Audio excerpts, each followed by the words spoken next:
It's so really exciting. So yeah, hi. I was talking to my dad the other week, and he was telling me that his wife has been doing a bunch of spring cleaning lately. First of all, they live in Florida, which doesn't have actual seasons. You know, there's like a couple months where there's more tourists, there's a couple months where there's more mosquitoes, a couple months where there's more meth-crazed serial killers. But like, no actual seasons. But it got me thinking, like, hey, maybe I should try some of that. Spring cleaning, not meth. Although the meth might help, now that I think about it. But my problem is that I tend to think of potential house guests kind of the way I think a lot of Republicans think about climate change. Like, okay, it could happen. So I could clean up my act and, you know, get my shit together and improve the environment. That is a lot of work. And if it doesn't happen, then I've put in all this effort and I've got what? Nicer place to live. and it's a lot of work when I have to clean. It's a lot of work, because you know how some people have like a theme for their decor? You know, it'll be like Mediterranean villa. It's like terracotta and plants everywhere. Or it'll be like country casual. It's all chickens and wicker. My theme is more like schizophrenic hobo. It's a lot of pizza boxes and cat hair. Yeah. And occasionally an actual hobo squatting in our downstairs hallway recently. That was a little... I don't know his mental health status. I didn't check, but yeah, we locked the doors now. But the problem... I'm just a really shitty grown-up, guys. I'm a terrible adult. I'm awful. I am the reason I can't have nice things, basically. And, but I'm trying to be better. I'm trying, because I gotta keep doing adult shit. Like, I'm pretty sure I'm gonna have to buy a new car soon, which I'm not looking forward to, for a number of reasons. The main one, though, is I don't want to have to, like, you gotta come up with a new name for it. Like, cars need a name. They just do. And I've talked to a couple of guys who insist that cars have to be female. These are the kind of guys that kind of think of both women and cars as things they own, so the kind of guys whose opinions are worthless anyway. But for me, cars have always been dudes. They just are. Like my current car's name is Waffles, because that's a dude's name, right? And like the parallels between cars and men are very clear. For instance, I don't know how they work. I know how to do like 3 things that keep them happy, and they all involve fluids. I can never really keep one around for very long, and when I do, it ends up completely full of garbage, and nobody wants it anymore. Once in a while, if I'm going over like a really high overpass, I just think, huh, wouldn't it be interesting if I just flung this over the edge? Like, it's not that I want to die. Like, I don't want to kill myself. That is way too much work. It's more like, if there was an apocalypse, I probably wouldn't try very hard. I don't have post-apocalyptic skills. I can't farm, or hunt, or run. I have a fucking music degree, for Christ's sake. I ride a tricycle to work. Woo! And I have never in my life peed anywhere than a designated toilet receptacle, okay? The plumbing goes down, I'm fucked. You know, but frankly, I'm surprised I got this far, honestly. Like, I'm 32, and I don't look it, fat high drinkles. But, you know, I'm frankly a little flabbergasted that I made it this far. When I turned 30, it was kind of like, you know how sometimes when you're driving home at night, and you get home and then you realize you weren't paying any attention at all and you have no idea how you got there? That's what it was like when I turned 30. It was like, wait a second, what? Are you sure? Shit, I should have been paying more attention. I could have fucking killed someone. just baffled, just truly baffled. But, you know, I'm at that age where, like, people I know are having babies, like on purpose, which is weird. I don't want kids, I don't have kids, I don't like kids. Basically, for me, a baby shower is a going away party. We're probably not going to hang out later. Sorry, Becky.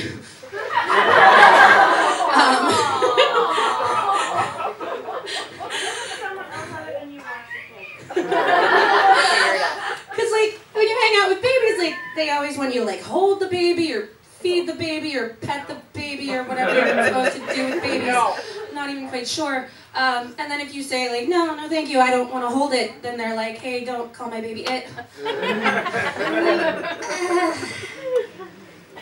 At this point, it's a potato that shits a lot. Like, they're not real people until they're, like, 7, and then they're assholes until they're, like, 24. So, I don't really get it.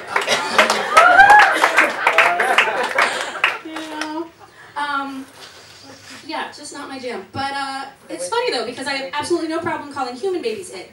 But God fucking help you if you misgender one of my cats.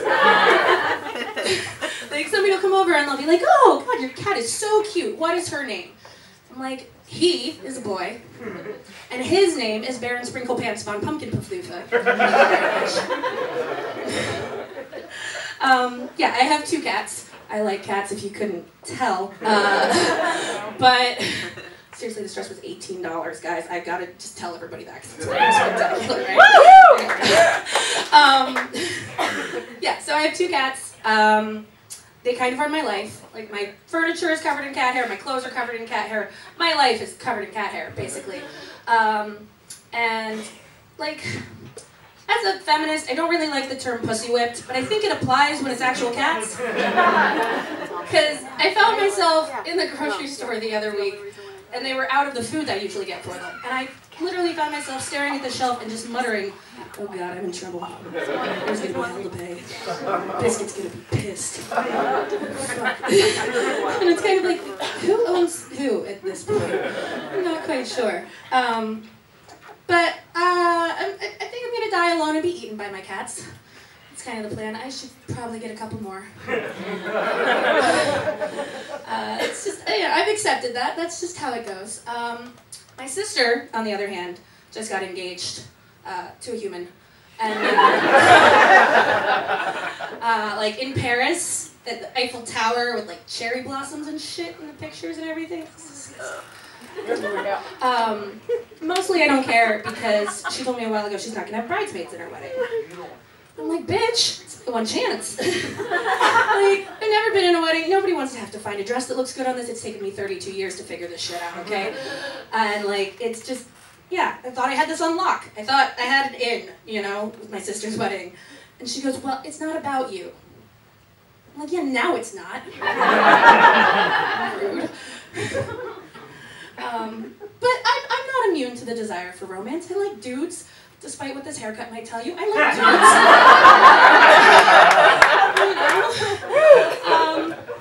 But a lot of times dating, it's just, it reminds me of wing night. Like, it's just way too much work for not enough meat.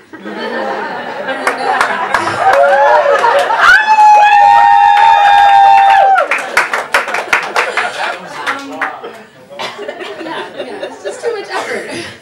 But, you know, every once in a while you meet someone and you ever meet someone that you know is just so far out of your league, they're not even in the same sport? Like, he's on the NBA All-Star team. I'm playing Canadian football. Like high school Canadian football. Like, the field's wider than it should be, the markings are in weird spots, nobody actually gives a shit what happens. This is the level that I'm on. But then I think to myself, you know what? There were a whole lot of guys playing minor league baseball in the 90s who never thought they'd be playing with Michael Jordan. You never know. Sometimes NBA players slum it, I think, is what I'm saying. You know, something like that. Another, like, a big problem is that I like smart guys. It makes me sound like a snob, but, like, it's just important to me, and they're kind of thin on the ground around here. It's just something that's, you know, kind of a criterion of mine, and, like, yes, I used the appropriate singular of criteria.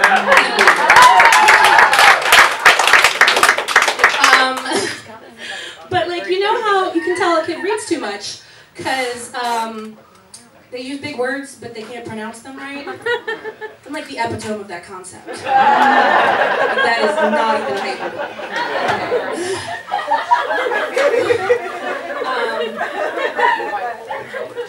So, like a couple years ago, I left work one day and was driving home and I realized that there was a piece of paper like jammed under my windshield wiper.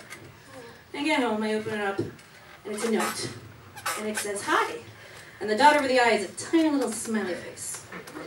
It says, "Hi, this is not a joke." Which is kind of an ominous beginning. Like, if you need to tell me that, I'm not sure I believe you. So, this is not a joke. I love your green hair.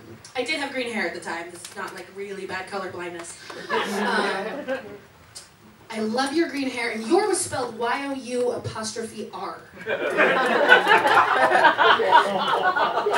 There's 2 ways to spell your, and that's not one of them.